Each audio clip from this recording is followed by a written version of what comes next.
Hi, welcome back fantasy fiction fanatics. It's great to see you again and I hope you're doing well. I apologize in advance for this video's lighting because my main form of lighting is sunshine, and today my sun is fluctuating between beaming through my window and having nothing at all. So I apologize if halfway through this video it's either blinding in your face and you can barely see me because the sun is too bright, or the fact that the sun has gone away and so you still can't see me because there's no more sun. So I apologize in advance. It's just one of those kind of days where the sun does not want to cooperate with me. But hopefully it doesn't distract too much from the content of our class today. We're going to be discussing the next set of chapters from Dragons of Spring Dawning. So let's go ahead and get right into it. It's chapters 7 through 3. As always, we will start with our recap. Not a lot of little things happen, so I feel like my recap list is kind of long, but at the same time, I'm like, not that much happened. But let's go ahead and get into that. So, Apaletta decides to help our group that's down in Istar up back to the surface. After she talks to them and hears their story, Tanis explains what's happening up above, and so she takes everyone back up. Her and the other CLs take everybody back up to the surface. As well as we learn in that same context that Biram has a connection with Naraka, which is where the Queen Takisis has her temple.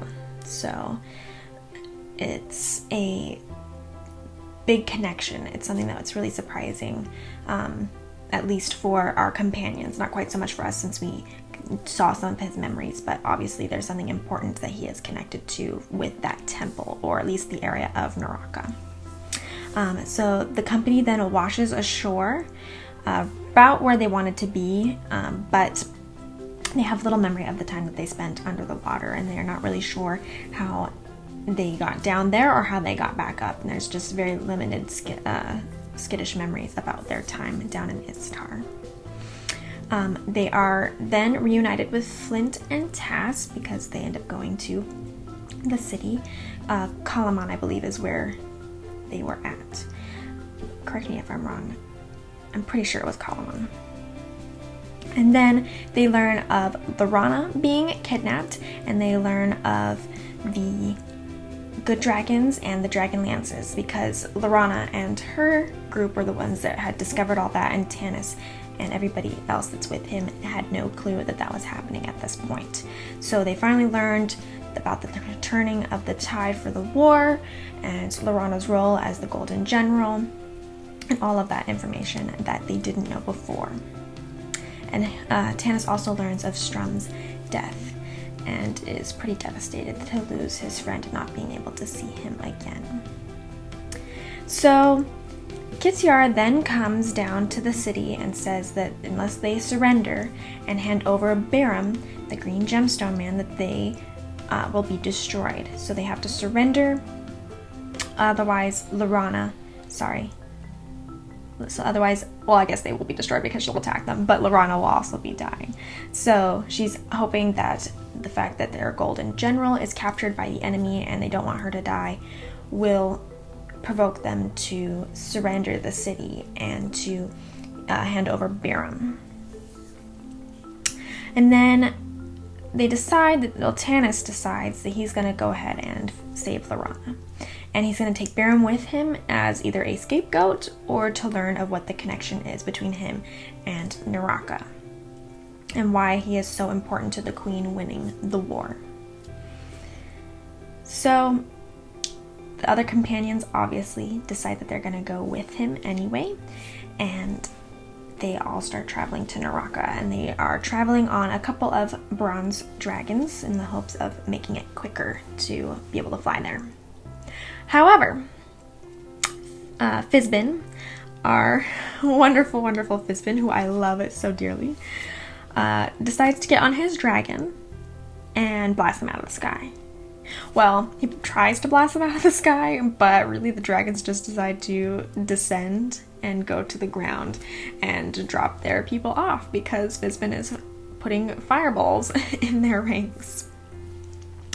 And then Fizbin gets rid of their dragons and shoos them away. So that way they now have to walk. As always, Fizbin is so good. Anyway, so Fizbin then travels with them after they escape the draconians that they landed in the middle of. Fizbin travels with them and they end up at Godshome, which is supposed to be known as the place where the gods used to live on Earth. And unfortunately, Flint does pass away at Godshome because he was chasing Biram, who is trying to escape, and ends up giving himself a heart attack of some kind, or at least his heart just can't take it anymore and he collapses. So because of that miscommunication on the part of thinking that Biram was killing Flint, Tanis kills Biram, though we know he doesn't die, so it's not going to be the end of the world at this point. But he does stab him, kill him, and Flint passes away. And then Fizbin takes Flint's body and they both disappear. Okay, I felt like that recap was a little shaky, sorry about that. But yeah, it's a lot of little piddly things that happen, but nothing super grand other than Flint dying, which I don't know about you guys, but I loved Flint just as much as everybody else, and so it was very sad to see him go. Especially since Tass and Flint are just so... they're such best friends and they're so connected to each other. They both are always doing things together and they are best buds that can't really be split up very easily. So I take it very hard, especially with Tass taking it so hard because his best friend has now passed away and left him alone to adventure by himself. Well, not totally by himself, obviously he's got his friends still, but yeah, Flint was very special to Tass, so it's very sad in my opinion. Alright, let's go ahead and get started on our first topic for today. So I want to talk in general about these being transition chapters. These chapters in particular that we were studying all the way back from, let me double check, I believe it's going to be chapter 8. Yeah, because chapter 8 I think is when it starts. This chapter 8 through, I'd say chapter 2, 8 to 2 probably, because we have the ending of where we were at with Apoletta and the Istar situation. So I don't feel like that chapter 7 totally counts. And I don't think chapter 3 totally counts because we do get a big moment with Flint and with Fizbin in chapter 3. But chapters 8 through chapter 2 I feel like are really transition chapters. Or they're just chapters where the authors are positioning their characters to be in the place that they need to be and to be in the mindset that they need to be in order to get to wherever we're going. Whether it's to defeat evil, which is what I'm sure we're all hoping for, or if it's to lose, but they're going to give it their best shot. So in order for them to make it to this big ending where they're going to confront something at Naraka, because this is where Queen Takis' lair base, whatever you want to call it, is. This is like where she comes from. This is her temple. This is where the evil people, the Draconians, and everything else are kind of stationed there as their main base. So something big is going to happen at Naraka, whether Tanis is realizing that at this moment or not. Either way, something's going to happen, and we're just setting us up to get to that moment. And I feel like it's really good to have these kind of transition chapters for a couple of different reasons. First of all, because obviously we need to get where we're going. We obviously need to get the characters where they need to be and to be in the mindset and the, what's the word I'm looking for? The space, not like the actual location, but just like in the way that they can make what needs to happen. So like I said, mindset or viewpoint or whatever you want to say, the author needs to get them to that point, as well as to the physical location they need to be at. It gives the readers a bit of a break from all of the action, all of the heaviness, gives us a chance to kind of catch our breath and to see where we're going. The thing that I think is very, very important though is the author has to keep you interested as a reader from the one event to the next event without it being boring. So these transition chapters actually can be very hard to keep a reader's interest because nothing is really happening, at least nothing of, not saying not importance because everything is important, but nothing big, major battle, nothing major like mysteries revealed, nothing major is happening in these chapters. So you have to keep the reader interested in actually wanting to pursue reading these transition chapters to get to the next thing.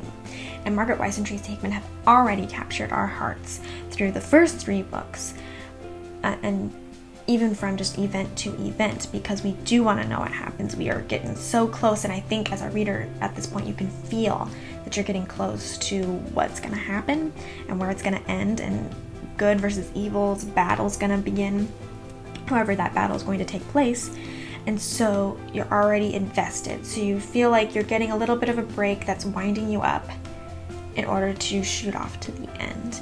And Margaret Weis and Tracy Hickman do a really good job of still keeping you interested, still having interesting things happen, like with Fizbin and the questions that he presents in these transition chapters with like why he would be shooting down people that he knows, because at this point we already know there's more to him than meets the eye. We know he's not just some idiot who didn't realize that that was not the enemy, especially since he was just waiting there patiently in the middle of the enemy to fly and shoot them down. And also he gets rid of their dragons, which means he doesn't want them to get on there from the dragons. So what does that mean, and what kind of thing, where is he leading them? The whole part with the bridge was an interesting moment too, that he is so powerful that he made it so they could get it to the other side, and yet he couldn't make it disappear, or he didn't want to make it disappear, whichever one. And so where is it leading us? So even though we have more of a break, it's a little bit of a, and we're just transitioning over, we do get these moments where we're like, what is Fizbin up to? And we get the humor that keeps us interested as well, with Fizbin being hilarious and sometimes very annoying. Okay, so any comments, questions, concerns on that, go ahead and comment down below. I would love to hear from you, or if I need to clarify anything that I was talking about, please let me know. All right, next thing. Something I find is interesting in these set of chapters is Tanis's character development kind of comes to where we see where he's ending up in these books. And I know we talk on and off about different character developments, but Tanis kind of, we didn't talk much about him after book 1, but then book 2 and now book 3 we've talked about him quite a bit. And I feel like now we can totally see the pattern or the path that he has taken throughout these books. And I feel like his character development is kind of a spiral. And the reason I say that it's kind of a spiral is because we start at point A and we start at point B, and we start at point A and we end at point B. I think I said start on both one of those, which makes no sense. So start and we end. And the way we get there, I feel like his progression was kind of slow, which is why we didn't start with him after book 1, is because he didn't really show much change in book 1, and then it kind of has like a lot of change all at once in book 2 and book 3. But I feel like we start him at this point and we end in a similar point for him, but we're not quite at the exact same space. So I can't really say that we're a circle because we end and start at the same place. We have gone somewhere new, so I feel like it's a transition of a spiral in the fact that we started here and we end at the same level, but we aren't quite at the same spot. So let me go ahead and explain that a little bit further. And you're probably thinking like, Amy, you nuts. But I feel like Tanis has always been this leader, and he's the person that everyone looks to and everyone goes to have faith that he knows what he's going to do and he's going to lead in the right direction. He's always been the one that takes control, and he's always the one that makes the decisions, and he's also someone who's very kind and wants to help everybody. So I feel like Tanis starts off as this leader of this group of friends, and he's everybody's buddy, he's everybody's leader, he's everyone that's trusted. He's just the glue that holds everybody together, as well as the person who can tell and make good decisions on what would be best for everybody, as best as he can possibly make it, obviously. And then we lose him in his despair, in his confused feelings for Laurana versus Kitiara, in him sleeping with Kitiara and feeling like he's betrayed his friends and his family, the friends that he considers family. And so he goes from that one thing to something else. But then, especially in these last couple of chapters where they still say, hey, you're still our leader, we still have faith in you, sure, you messed up, but that doesn't mean that we're not going to still trust you and we're not going to still follow you, and we know that you're only human, even though he's half elf, and that you're only human and you make mistakes, and you're still worth following, and you're still our leader, and we still trust you, and we still know that you have our best interests at heart, even if you slipped and fell. And then also when in this chapter, I believe it was chapter 8, when they were talking to Flint and all this, and he wants to go to Naraka, and they say, hey, we're gonna come with you, you're not leaving us behind. It's kind of like he almost is reset. He's got this new mission to save Laurana, and he's got his friends backing him 100%, even when he feels like he still doesn't feel like he deserves it. So we started at point A, and he lost sight of everything, made mistakes, kind of betrayed his friends, but he now is back to the point where he is the solid leader, the person that everyone comes to, the person who's trusted, the one that's going to make the right decisions, and he's back to being that solid person. But he's not quite the same person as when he started. He still has the guilt that weighs on him. He still has the fact that Laurana's in trouble and he feels like it's his fault, which is more guilt, but a different kind of guilt.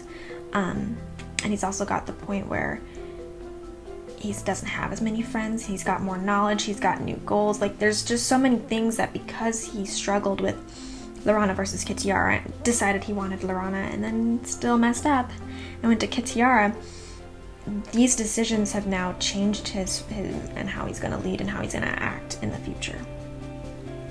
So point A and point B are not the same place, but we've kind of done where he was one person and he comes back around and he's a very similar person, just with these experiences behind his belt, to where he's not the exact same person anymore. He's not going to be the exact same leader, make the exact same decisions that he would have done if he hadn't had these experiences and been lost. I'm not sure yet if he's grown stronger from his struggles, from his internal struggles and his struggles with his friends and the fact of the betrayal portion. We haven't seen that yet. We're just starting to get him back into being that leader mode, the person who has faith that he can make the right decisions for everybody, someone who has confidence in himself.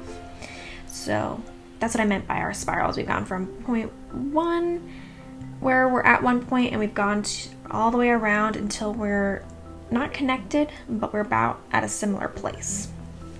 And then we're going to see where he goes from here, from the last several chapters of this book. We're going to see if he has learned anything, or if he's going to mess up and demote himself back to where he was. Demote himself back to someone who would betray his friends and be lost once more. So we're going to see. Let me know what you think of Tanis and where he's at and where he's going to go. Let me know if you think he is going to be going in the right direction, if you think you're not sure, if he can be redeemed, if you think he has been redeemed, all that kind of stuff. What do you think of Tanis's character progression? Let me know down below, because I think character progressions are really interesting. We've talked about several different ones, and this is the only one that I feel like we really have like done a circular pattern. The only one where we really started and ended in a similar place, even if it's not the same place. Thorana, she's definitely made lots of growth. Lots and lots of growth from book 1, where she was just a lovesick child running after Tanis, and because she didn't want to lose him, and she felt like she could convince him to come back to her. Even though she still was running after Tanis a little bit, she has grown and become stronger and been a much different person than she was at the beginning. Everyone has their flaws, and Tanis is her flaw, but she's grown as a person. We really see Tas, who, even though he has changed, I would say he's someone who's also kind of in that circular motion, but I feel like he's more in a circle instead of a spiral. I feel like he's more of a circle, and the fact that yes, he has changed and he's gone through these experiences, and as a kinder, he's experienced feelings that most kinders don't face, because he's felt fear before, and he's made hard decisions that usually are left to the bigger people, because most people don't trust kinders to make those kind of decisions. And he has made those decisions, but I feel like Tas, even though he's gone through so much, has never really at the core of himself changed from being him, if that makes any sense. Strum, I feel like we see him progress into more of who he is. So like it was more of a viewpoint than an actual character change, because Strum has always been this really strong knight and have these ideals, but you really see who he is and how he feels about things and the differences that happen between them when you get him compared to the other knights. So this is just to name a few, because obviously we've talked about character transitions before and things like that, but I don't think we have time to get into quite every single one of them, but these are kind of examples of different kind of progressions that we see in these books, and how Tanis is one of the few that has one of those like spirally ones. Him and Tas, I feel like, are the only two that I feel like are pretty much a circle or a spiral, or kind of we've gone back to where we started. So I think he's kind of unique and interesting. Let me know what you think, and if you want me to go maybe next class, maybe if you want me to go into more depth on the other characters and what I think all of their transitions are, maybe I can do that for you. So let me know down below if you'd like me to talk in depth about each character's progression through the books, or maybe I can do that after we finish. Let me know if that's something you're interested in. Okay, next things next is Godshome.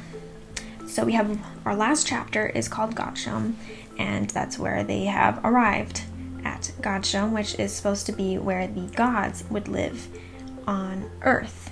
When they were on Earth, that's where they would live. And I feel like this chapter is important for a couple of different reasons. First of all, it's because Flint dies, and that is heartbreaking to, I'm sure, almost everybody, because Flint is such a good guy, and he's one of our heroes, one of the people that we don't want to die, just like we didn't want Strum to die.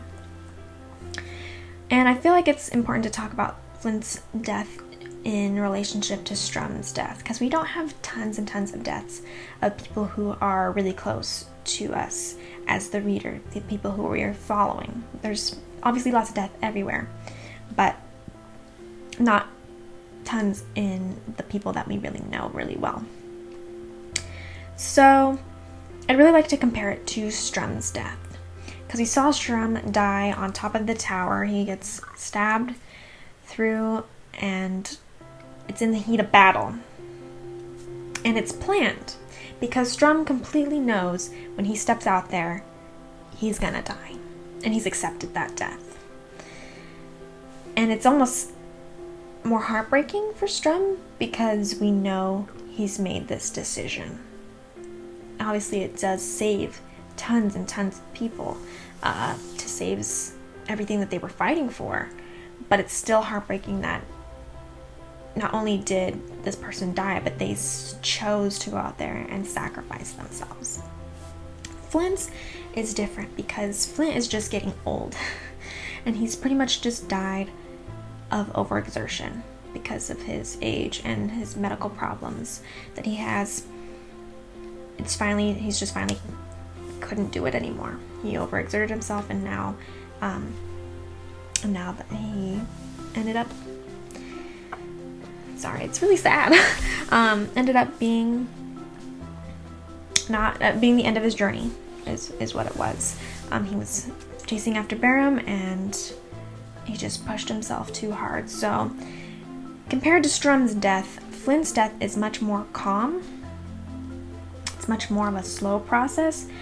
He gets a chance to talk to everybody and say goodbye, and kind of give his last parting words to everybody, let them know how much he loves them, and experience the sadness of his friends not wanting him to go, and feeling their love for him as he passes away.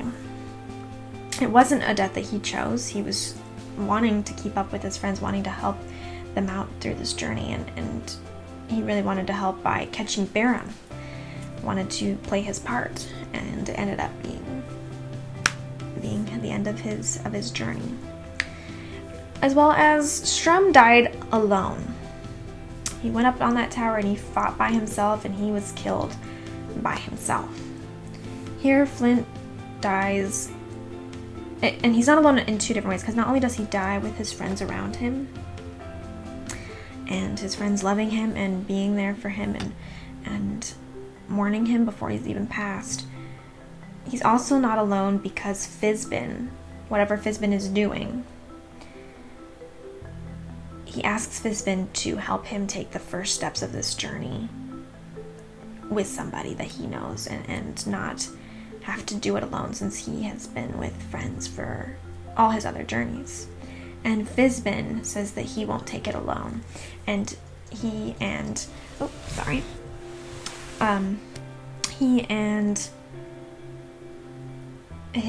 Fizbin takes Flint's body and they disappear together.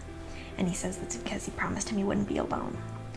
So whatever that means, since we don't technically know at this point exactly who Fizbin is and what he's doing, we don't totally know what happened in that moment, but they both disappear, and he's saying he's not doing it alone. So however Fizbin means that, Flint is not taking the first steps of death alone. Fizbin is doing something that he promised to make it so he wouldn't be alone. Am I making any sense? Sometimes I feel like I just ramble on, and in my mind it makes sense, and you guys are just probably looking at the screen like, what the heck are you talking about, Amy? Make some more sense here. So I feel like these differences are really prominent. You see Strum's death, and now you see Flint's death, and they're both heartbreaking in their own ways, but they are completely different. Though both do seem to be following the dream, because Flint does die of just not being able to continue on because of his medical problems. So this is another point that we're seeing where the dream has come true. Okay, so now the other portion that I think is important to talk about for this episode is the mystery of Fizbin. We talked a little bit about it in relationship to Flint and him saying that he isn't going to take the first journeys of death by himself. And we're not really sure how Fizbin is doing that at this point. Or at least the companions don't. Maybe you have your own theories. Which I do want to know, people, all your guys' theories on Fizbin and what you think he is. Or who you think he is. Or if you have any guesses about this, or if it's still a total mystery to you, please comment down below. Those who have read the books before, please try not to ruin anything for people who haven't and are reading this for the first time. But as always, I would love to have a conversation about it with you. So comment down below on what you think or what you want to talk about when according to Fizbin and the few hints that we get, once again, during these chapters, more hints about him. So we see he's not just a fuddy-duddy old crazy mage. in this chapter. We have already had hints of that. We see his seriousness. We see these things that we're like, how does he know these things? Or what is his role? Because there are these moments where he knows a lot more than he's saying, and he's only giving our characters hints. Like with Tass in the painting, being at Huma's tomb, and how he talked to Silvara and how he already knew who she was. We've seen the hints of what am I thinking of? Oh my gosh. The part where he sees the future and he uses the dragon orb.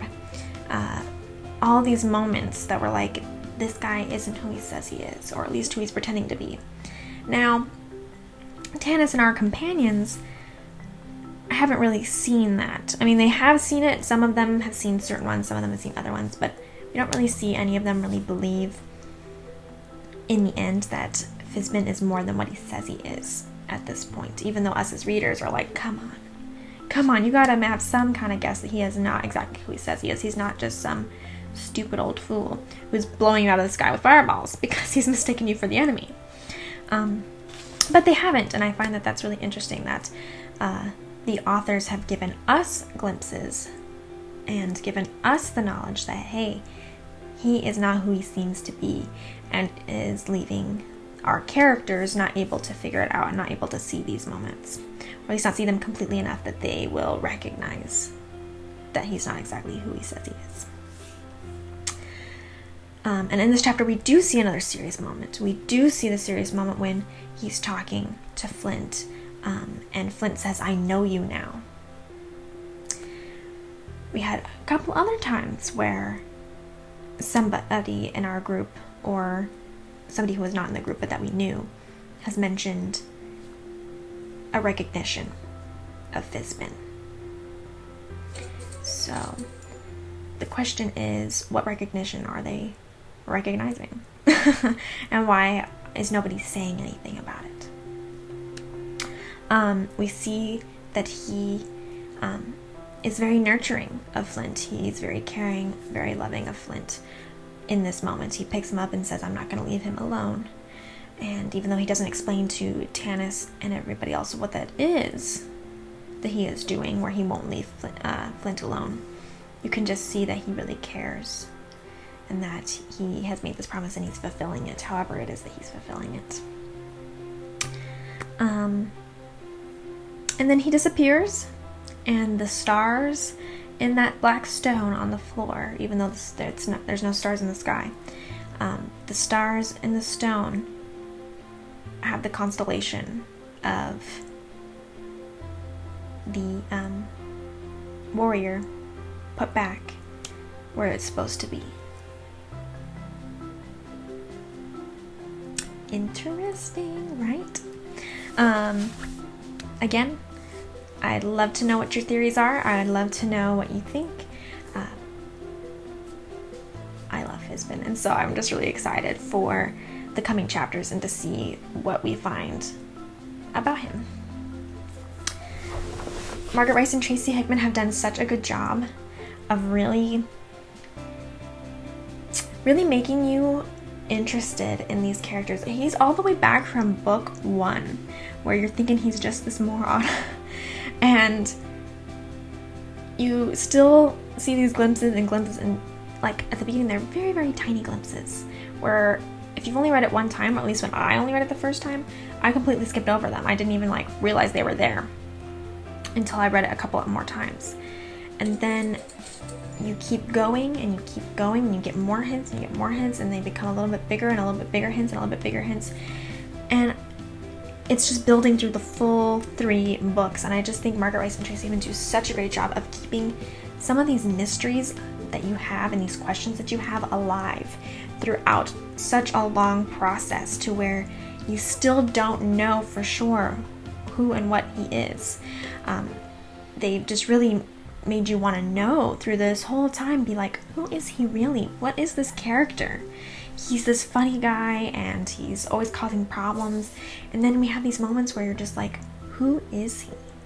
Obviously he is not who he says he is, and you want to know what his role is and who he is to these characters and why he's not just being upfront.